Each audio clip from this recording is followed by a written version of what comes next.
নমস্কার বন্ধুরা, মলি কিচেনে আপনাদের সবাইকে স্বাগত জানিয়ে আজকে নিয়ে এসেছি মজাদার একটি ইউনিক রেসিপি, আর যেটা কিনা খাওয়া যাবে রুটি, লুচি, পরোটা কিংবা ভাতের সাথে। রেসিপির নাম ডাল ও ডিমের ঘন্ট। খেতে ভীষণ ভালো হয়, একবার এভাবে বানিয়ে দিলে সবাই আপনার প্রশংসার পঞ্চমুখ।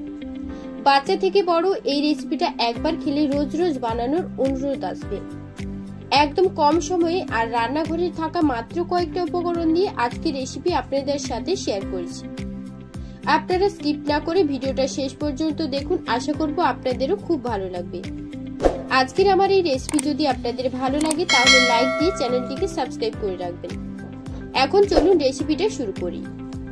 তো রেসিপিটা বানানোর জন্য সবার প্রথম একটা মিক্সিং বোলে প্রথমেই নিচ্ছি মেজারিং কাপের 1 কাপ মসুর ডাল, তারপর নিচ্ছি মেজারিং কাপের হাফ কাপ মুগ ডাল।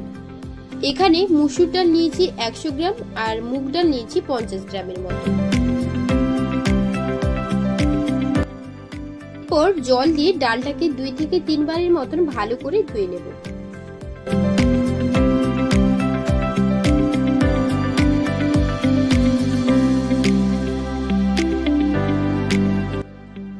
তো এরপর 1 কাপ জল দিয়ে 10 মিনিটের জন্য রেখে দেবো এক সাইডে।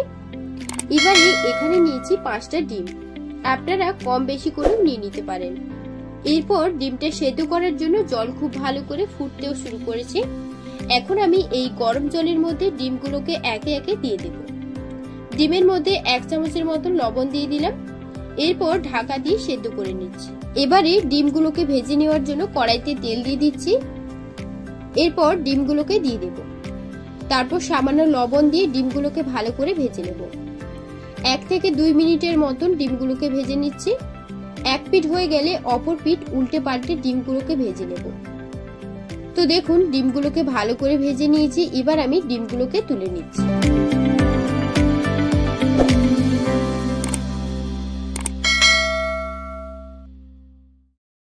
ওই একই তেলে আলুগুলোকে ভেজে নেব। সামান্য লবণ দিয়ে আলুগুলোকে ভেজে নেব। মাংসের আলু যেভাবে কাটা হয় সেভাবে আলুগুলোকে কেটে নিয়েছি। এর থেকে ছোট সাইজ করলে আলুগুলো কিন্তু ভেঙে যেতে পারে। তো দেখুন আলুগুলো ভাজা হয়ে গেছে। এবার আমি আলুগুলো ওই একই তেলে আলুগুলোকে ভেজে নেব। সামান্য লবণ দিয়ে আলুগুলোকে ভেজে নিচ্ছি। মাংসের আলু যেভাবে কাটা হয় সেভাবে আলুগুলোকে কেটে নিয়েছি। এর থেকে ছোট সাইজ করলে আলুগুলো কিন্তু ভেঙে যেতে পারে। তো দেখুন আলুগুলো আমার ভাজা হয়ে গেছে। এবার আমি আলুগুলোকে তুলে নেব। এবারে ওই একই তেলে ফোড়নে দিয়ে দিচ্ছি 3টে শুকনো লঙ্কা, এরপর দিয়ে দিচ্ছি হাফ চা চামচ গোটা জিরে। এরপর ফোড়নটাকে ভালো করে ভেজে নেব। কিছুক্ষণ নাড়াচাড়া করার পর যখন একটা সুন্দর গন্ধ ছাড়তে শুরু করবে তখন দিয়ে দেব 2টো মিডিয়াম সাইজের পেঁয়াজ কুচি। তো এখন পেঁয়াজটাকে ভালো করে ভেজে নিচ্ছি।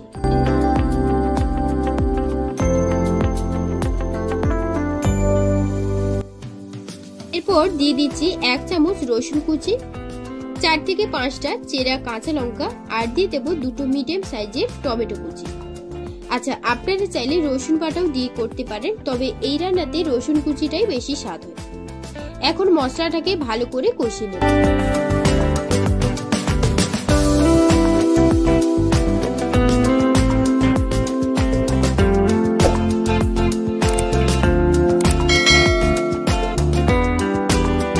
ভালো করে ভাজা হয়ে গেলে দিয়ে দেব ভেজে রাখা আলুগুলো।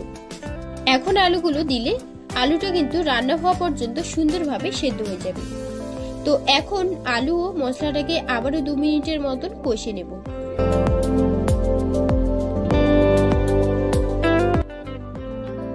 এখন ডালটা দিয়ে দেব।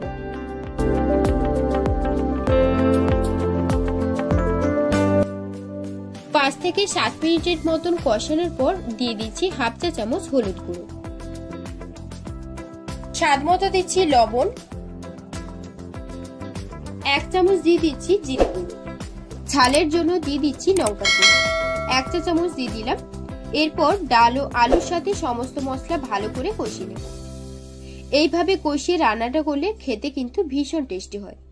যদি আজকের আমার এই রেসিপি আপনাদের কাছে উপকারে আসে তাহলে একবার এইভাবে বাড়িতে বানিয়ে দেখতে পারেন, খেতে ভীষণ ভালো হয়। তো এখন সমস্ত কিছু কষানো হয়ে গেলে এখন দিয়ে দেব জল। জলের পরিমাণটা কিন্তু আমি মেপেই দিচ্ছি, তাহলে ডাল ও আলুটা ভালোভাবে সেদ্ধ হয়ে যাবে। মেজারিং কাপ মেপে 4 কাপ দিয়ে দিলাম। আমার পরিমাপ মেপে যদি আপনারা তৈরি করেন তাহলে বাটি কিংবা গ্লাসে দিলে 5 কাপ জল দিতে হবে, আর এর বেশি হলে পরিমাণটা কিন্তু বুঝেই দিতে হবে। তো এখন নাড়াচাড়া করে নিয়ে ঢাকা দিয়ে দেব প্রায় 7 থেকে 8 মিনিটের মতো। এই সময় ফ্লেমটাকে আমি হাইতেই রেখেছি। তো 7 থেকে 8 মিনিট পর মাঝখানে আমি একবার নেড়ে দিয়েছিলাম। এখন ঢাকনা খুলে ডাল ও আলুটা কিন্তু ভালোভাবে সেদ্ধ হয়ে গেছে। এখন দিয়েছি 1 চা চামচ গরম মশলার গুঁড়ো। এরপর ভেজে রাখা ডিম আর ধনেপাতা কুচি দিয়ে নাড়াচাড়া করে গ্যাস বন্ধ করে নামিয়ে নেব। আচ্ছা, এখানে একটা ছোট্ট টিপস শেয়ার করছি। ডিমগুলো আগে থেকেই দিয়ে দেবেন না, এতে ডিমগুলো ভেঙে যাওয়ার চান্স থাকে। নামানোর 2 মিনিট আগে ডিমগুলোকে দিয়ে নামিয়ে নিতে হবে। এখন সার্ভিং প্লেটে নিয়ে নিচ্ছি। এরকম একটা রান্না হলে 1 থালা ভাত নিমেষেই শেষ করে ফেলতে পারবেন খুব সহজেই।